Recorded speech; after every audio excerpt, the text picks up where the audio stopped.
go. We get the block. We get the dot. We get the block. We get the dot. What is up, YouTube? Today we're going to be covering a money play found in the Shotgun Cluster Arizona Cardinals playbook. The play is mesh post. Now it's going to be a little different when we go into cover 4 quarters and man defense versus all of the other zones in the game. But first off, we're starting in a cover 2. So the setup for this is as follows. We're going to be going into a max protect. Oftentimes when people are in a 3-4, they're sending pinch dog, 2 press, or pinch buck 0, whatever it's called at you. And by doing this, it's going to be an easy dot because they're sending 7 at you, and it's going to be super simple. So right here, we're going to hit our slot receiver to use him as a playmaker. Depending on where the user chases, where they go, he's going to be open no matter what you may do. So right here, motion over our tight end, snap the ball to get an extra block. Hopefully the block's hot right there. Dot. Almost for a touchdown. Get off me, Earl Thomas. Somehow we're able to do that, Tim. But you can see, very easy dot. Now, if the user was to chase that post route, then you've always got the playmaker to use as well. One thing I want to mention right now, if you guys are experiencing input lag within the game, sometimes it's going to be hard to get that motion to block properly. If that is the case, instead of having your slot receiver on a hitch, put your tight end on a hitch and then motion over your slot receiver to provide extra blocking. So it'd be something similar to this.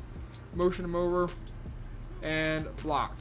That is just to help account for any kind of input lag that you may have. And again, pass lead it down into the outside. I failed to do that. Down into the outside, and it's going to be an easy dot. So let's try that one more time. Motion over, block. Again, this is just to help account for like any kind of input lag we may experience in the game. Down into the outside, dot, very, very, very, very wide open. So next we're going to go into a cover 3. So cover 3, exact same way. Streak square, block your running back. Again, depending on how the lag is, if there is no lag, then we're going to go ahead and put our slot receiver on a hitch and block McDonald. And then, as always, post route wide open if we can get the time. Post route's going to be wide open with the pass lead down into the outside. I don't know how we're getting shedded right there, but it is what it is. So, again, motion block, snap the ball. Please give me time. Give me time. There we go.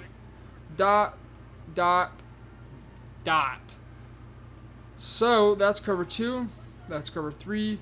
Cover 4 drop, it's going to be the exact same way. Cover 4 quarters, it's going to be a little different, as well as man defense.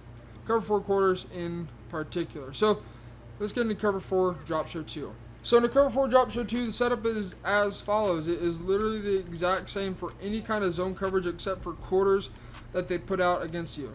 Block your tight end, hit your running back or your slot receiver again. He's just to be used as a playmaker. Pass lead it down into the outside. But it is really simple. Again, input lag, if there is such thing in your game, put your tight end on a hitch, motion over your slot receiver, just to help account for that. Make sure that you don't snap it too early. Can't tell you how many times I've done that when I was labbing in in games, and I snapped it, I guess not too early, too late, and it caused a fumble. I did that a few times before I could finally figure out that sometimes you need to motion over your slot receiver instead. So that's cover 4 drop. Cover 4 quarters is going to be, the setup is going to be completely different. That's going to be covered in the offensive guide, specifically with going over quarters and how you guys can attack that. So I'm not going to include that in this video, but the way that we set it up, it's going to kill it. Now we're going to go into man defense. We're going to go into pinch. So we're in pinch buck 0. This time the setup is different. The only reason we are streaking X is just to help clear this man over, the guy that is manned up to him, just to help clear it, and so he's out of the equation.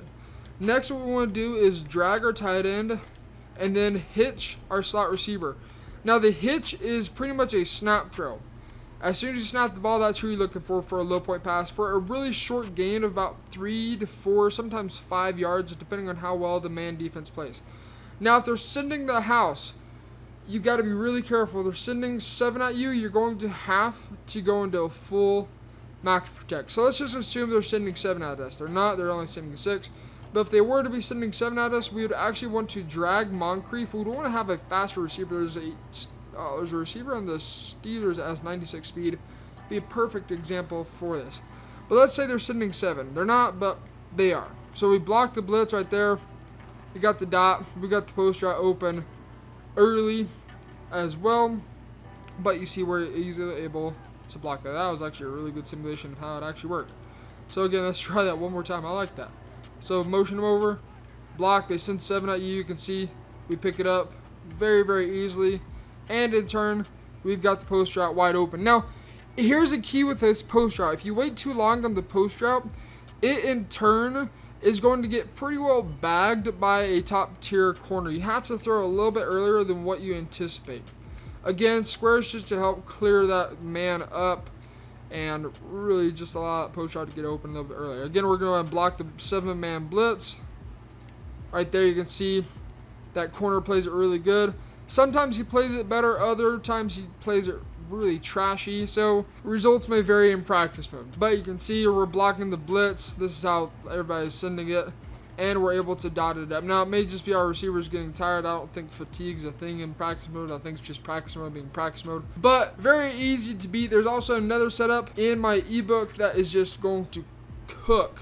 I don't care what kind of receiver you have on that field, but that setup is just going to toast any kind of man blitz they send at you. It's just going to absolutely murk it. So again, blocking 7, blocking the blitz.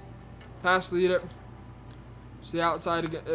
For man defense, you want to pass lead it to the outside just to help the receiver get a little more space between the corner that's guarding him and the ball. So this is how you set up for man blitzing or man coverage.